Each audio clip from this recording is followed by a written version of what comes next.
Ndabaramukije cyane bakunze ikiganiro yaga muganga amagara meza kugubwa neza kuroranirwa mu byanyu no mu banyu nibyo ndabipfurije ndabaha ikaze muri kino kiganiro yaga muganga cyacu tuno munsi musanzwe mutegurirwa mukongera mugashikizwa na jewe Janvier Manirambona maze iminsi ndiko ndabashikiriza ibiganiro bivuga ku ndwara za estoma ubu naho tugeze ku kiganiro kugira kane mu rukurikirane rw'ibiganiro indwi bitwereka ibintu umurwayi wa estoma yokora canke yokwirinda kugira ngo ashishikare koroherwa muri ibyo bihe vyiwe byuko aba arwaye indwara y'umushishito.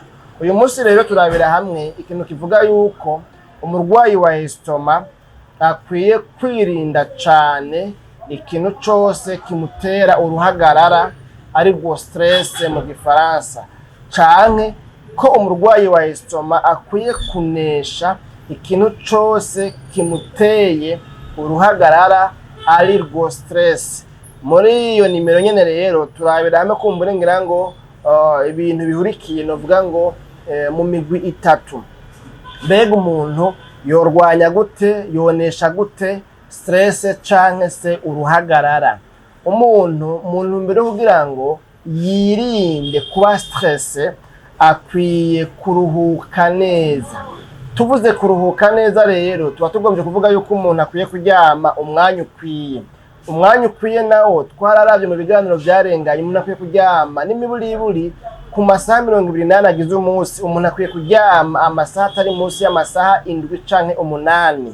Hanyuma kandi muri iyo numero nyene umuntu akwiye gusama akayaga, gutembera, kwihorasha, novuga ngo kwiyayeha, akagendagenda hirya no hino mu espace vert iyo ku kayaga ka Tanganyika, canke se akaja ahandi hantu novuga ngo ni nko gutembera, ni nka promenade, gusama akayaga. Hanyuma kandi akwiye kwinezereza, akwiye gukora ikintu cose kimunezereza gituma yumva ko aruhutse mu mutwe, gituma yumva yuko mu mutwe aryohewe, yumva ko mu mutwe novuga ngo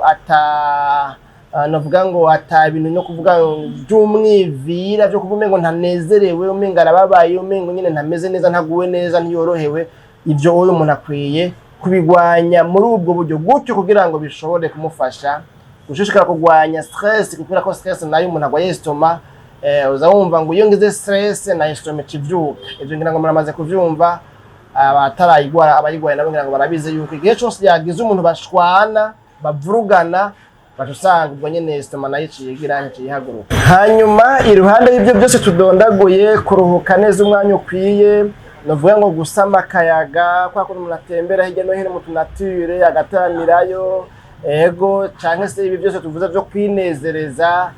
Buraza ko bavuga ngo nta myaka ijana ntaki, ngo umuntu akwiye kwigirira icizere mu bihe by'ingorane, mu bihe bigoye aba arimwo.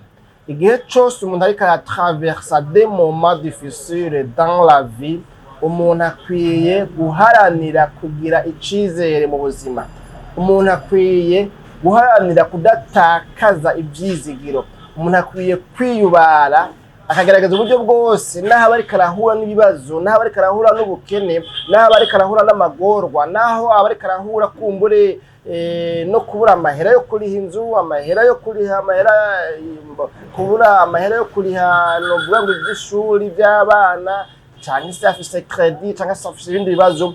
Umuntu ku gihe cyose ari mu bihe bigoye akaba azi ko agwaye estoma, akwiye guharanira kudatakaza ivyizigiro, kudatakaza icizere, kutigirira, ntatakaze kwigirira icizere, agume yifitiye confiance. Gutyo rero biraheza bigafasha ya estoma koroherwa, umuntu ntici muvyuka kubera yuko yatakaje icizere cyangwa se ivyizigiro by'ubuzima.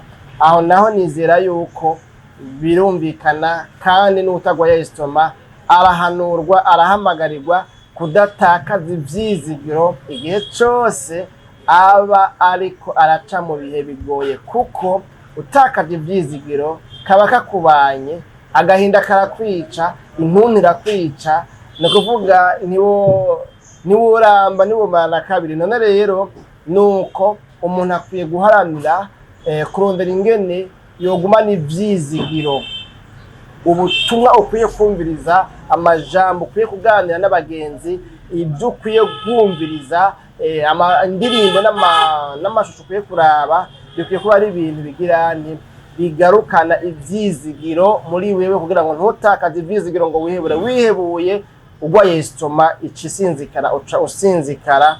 Aho ntituvuze ngo mbega bica bigenda gute, ngo haca haba ngo ama hormone ngo ameze uku ngo hormone de stress yeye za cortisol zande yande. Ibyo nabyo tugiyemwo.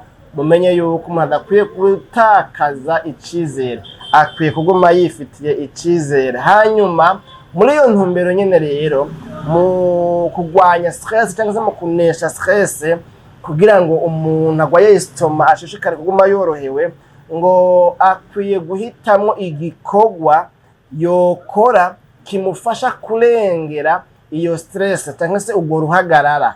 Aho naho ibikorwa bishobora kuba bitandukanye bivanye n'umuntu. Hari abahitamwo musique douce y'ama slow yaba Celine Dion canke n'abandi kumbure baririmbye nta benshi nzi, nongera ngo nikubera ko yamamaye kandi nkiri umwana nkaba naramwumviriza. None rero hari abahitamwo imiziki imwe genda buke buke, hari abahitamwo indirimbo ndoramana za louange et adoration, hari n'abahitamo kumwe n'ibindi murazi, hari ibisirimba n'ibindi, hari abahitamo kuraba amafilme romantique, hari n'abahitamo kuja kuraba umupira swate ku ma televiziyo bari kumwe n'abandi, hari abahitamo kuja ku marompe ku macarrefour hirya no hino ku marigara bagakina madame n'ibindi. Ikintu cyose cotuma umuntu agira novuga ngo cotuma umuntu agerageza gusurmonta kurengera ubwo ruhagarara. Igihe cyose rero umuntu agwaye esitoma akwiye kwitwararika kugira ngo arabe yuko